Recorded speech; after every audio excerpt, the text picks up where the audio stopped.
have a chance to prepare, then you can prepare nonviolence. Which is just sort of an opportune time for me to mention that. So sometimes ETSA, which is the name of an intersection, Esplanade de los Santos, is taken to mean that climax, but sometimes it's taken to mean the people power movement. I wasn't clear about which I was asking for, so that's not your problem, but it becomes your problem if you don't realize that Hildegard Gussmeier was in there for 2 years, and the base communities were working, and the church was working on people, and there was all of this preparation. Okay, let's see. Then on the question about Shanti Das, or Lanza del Vasto, mostly you all knew who he was, which is not surprising because I've shown you his picture and given you his whole life story. But a slight mistake that happens sometimes on that idea is that people went off into the Lorsak campaign, which is sort of natural since I spent, because of delays and one thing and another, I spent 3 days talking about it, so naturally it would tend to come up. But if the question is about him, I wanted you to talk about the other things that he had gotten involved in, the anti-torture campaigns in Algeria, the anti-nuclear campaigns in the rest of Europe and in France, and so forth. And of course, his importance lay in the fact that he brought expertise into the area, which did not exist there, and yet he was able to touch on feelings that people had there on the ground, about their land and their livelihood and so forth. So it was a good blend of stuff that those people didn't have, but using stuff that they did have without this attitude of peace imperialism. Yeah. I said just a really brief tick-off. Like in the case of Hildegard Gussmeier, she was in Central America, and she was in Guatemala, she was in the preeminently in the People Power campaign, and she's also a writer and has been involved. Just, keep it really short, but at least so that you know. Yeah. And in the case of a person or an event, please give me some sense of when this happened. I myself am so bad at numbers that I don't think it's fair for me to ask you to be absolutely accurate, but it's nice to know approximately when these people lived or when these events happened. And in fact, it'd be even nicer if you got it exactly right. It'd be more than I could do. It'd be very nice. Okay, let me see. Yeah. The next one was the nonviolent moment. I really must not have been very clear about this.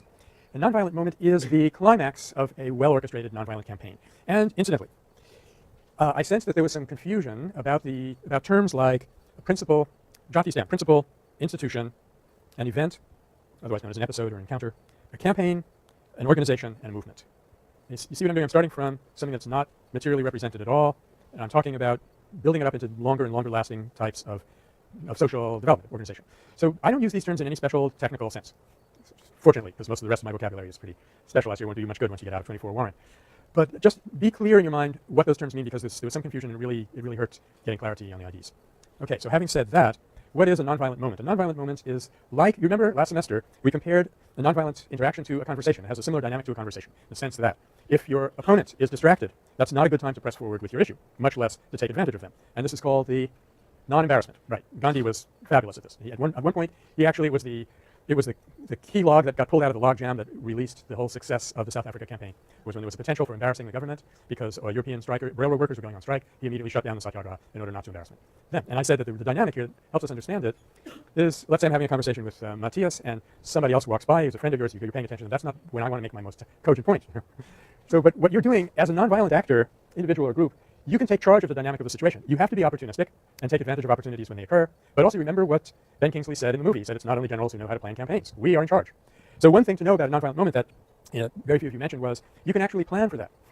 You can so arrange things that they're going to be forced to hit you with what they've got, and you're going to be in a position to take it, and then you're going to win. And that's, it's not 100% guarantee, except on the work versus work level. Arby?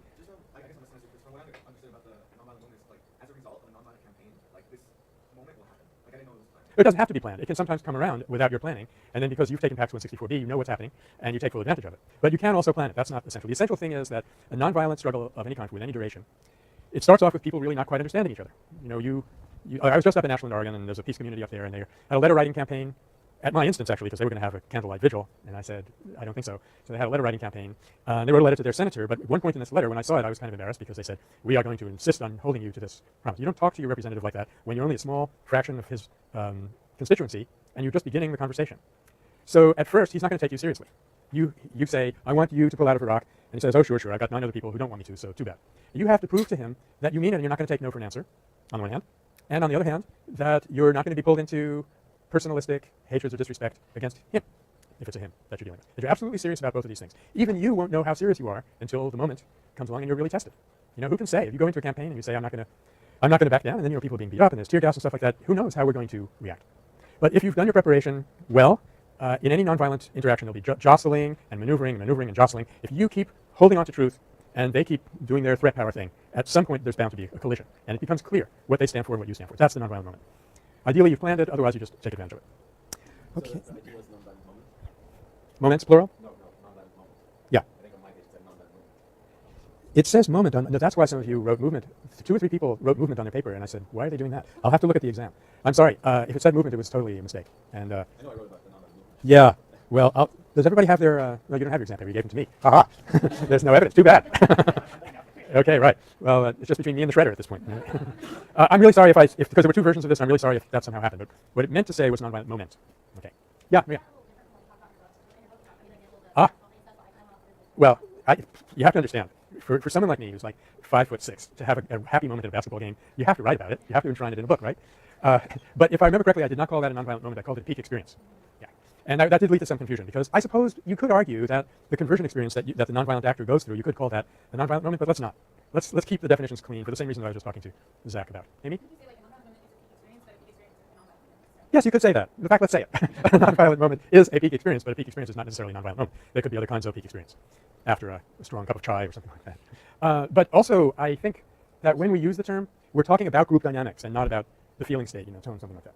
So, nothing? Point out two other things about nonviolent moment that please correct me if you One is that nonviolent moment may or may not result in an immediate success for the nonviolent resistors. I mean, that did happen in Edson, right? That was clearly a success where the pilot was looking down at the crowd and had the trigger, couldn't pull the trigger. So it was something that happened where basically the oppressor had two choices, which is to back down or to escalate the oppression and or to command it. So there you have the immediate success and the work. On the other hand, the nonviolent moment of the India struggle was the Darsan salt raid, which was absolutely not a success. No salt was raided, no salt was obtained, and all the protesters just got absolutely brutally beaten into the ground. So it did not succeed, but it worked on a deeper level because the change in human consciousness that resulted from the media reports of the event ultimately led to the final success of the colonization. And then the other point is to say that if you don't really have your strategy in place and you're not thinking through how you're organizing and orchestrating it, the whole thing back should be a whiteout, which is kind of what Tiananmen Square was. That was sort of I don't know if you agree with that. I would say there was not a nonviolent moment there. We wouldn't even call it that. No, because they were stuck to one strategy and they were not really in a negotiation with the other side. They were just clinging to something and they got kicked in the face. Yeah, but that's not how the terms. Definitely, you don't want to get killed if you can possibly help it. Yeah. No, it would be interesting to study why there was not a nonviolent moment in that campaign. I think you could say that because on that confrontation depended the rest of the whole campaign. So in a way, you could say that day was the nonviolent moment of a campaign that had gone on for 2 years. Or you could also say that particular standoff when Mayor Chachak is talking to the police, there was their nonviolent moment, undramatic as it may have seemed. Yeah, but you get the idea. It's moment. Okay. Now the next ID also requires a good bit of comment, and that is a question of interpretation. I think I misled some of you, in particular I misled you, Amy, when I said that this is the weak link in TP and I. I think you drew two wrong conclusions from that, which is my fault. One, that interpretation itself is weak, where what I meant to say was this has been the least developed. It's the weakest link in the whole chain of change that would come about as a result of nonviolence. That's what I meant to say. We have people risking their lives, they do brilliant things, they save other human beings. All of that is terrific, they're doing it on a shoestring. And then what? ... There's no response from the world because the world didn't hear that it happened, and if they did, they didn't have a frame of reference to put it in. They would not be able to assimilate the lesson of what they are hearing. So when I said it was weak, I didn't mean that interpretation itself is weak. Interpretation can be the strongest thing that you've got. But it's weak in the sense that it has not been developed. And it's clear why it has not been developed. When we reached the point in Nonviolent Peace Force where we had this convening event in Delhi, by that time we already had, I think, 17 countries were asking us to come and intervene in their country. And we weren't even strong enough to do one of them. And people are dying, people are being tortured, so everyone who's on the ground doing this, they do it 110%, and they don't have time to go back and interpret. So that's where people like us can play our most significant role. Now there was one exception to that. Witness for Peace, when it started out, what they did was they had these tours. They took people to these villages in Nicaragua and then brought them back to talk to people in the communities here about what low-intensity conflict actually looks like on the ground. So they were doing a little bit of political consciousness raising, but that wasn't what I'm calling interpretation. Interpretation means what happened in Moscow in 1991, what happened in Belgrade in 2000, etc., were not flukes. It was not a coincidence. It was a result of a scientific dynamic which we could study if peace and conflict studies only had enough of a budget to keep this course going. Okay, sorry, that's a little bit of a plug. Okay, anything else that you wanted to ask about the ones that we've talked about so far? It's Shantidas nonviolent moment interpretation. Andrea? Okay, let me give you an example of how it works. PBI and NP and Witness and all of these groups, they go out and they do all these wonderful things on the ground. It's really, I can't overstate how much we should admire and appreciate these people. They are risking their life for peace for all of us. And yet nobody hears about it except their parents, their friends. So they go and write some books about it, like Hebron Journal, and like the new book that Elizabeth Boardman has written. Is that called Taking a Stand? I hope not, because there's another book called Taking a Stand that's coming out now. I'm supposed to write a preface for it. We do, huh? That's a serious mistake. I got to do some emails right now. But anyway, back to your question. She writes a book describing what has happened, and that's already a big plus, because most people don't even realize that there are groups out there doing it. But we need to do the interpretation, we need to explain why it happened, how it actually worked. We need to tell people that there is inside every one of us a desire for unity. A nonviolent person is able to wake up that desire. We need to explain that when there's a Escuadrón de Muerte that goes out there to kill some people, and suddenly there's a European person standing in the way, they haven't got orders from their captain, from their commander, what to do, so they rush back. Yes, on one level, these people like to operate in the dark, but on another level, the dynamic is really within themselves. They go there thinking that these miserable villagers are not human beings. Look, they live in the dirt, they're just farmers, they can't send their kids to school, they don't deserve to live. When suddenly somebody who has no other reason to be there except for love of these people is there, your moribund, sleeping awareness that these are human beings is reflected in those people. You embody the conscience, is an awkward kind of term, of the death squad people, which is asleep in them. So you're doing interpretation for them right there in the event, but now we go out and we give talks all over the country and we patiently describe this is what happened and this is why it happened. The goal is that people will suddenly begin to understand. I made this, if you give me, I'll do this in 15 seconds.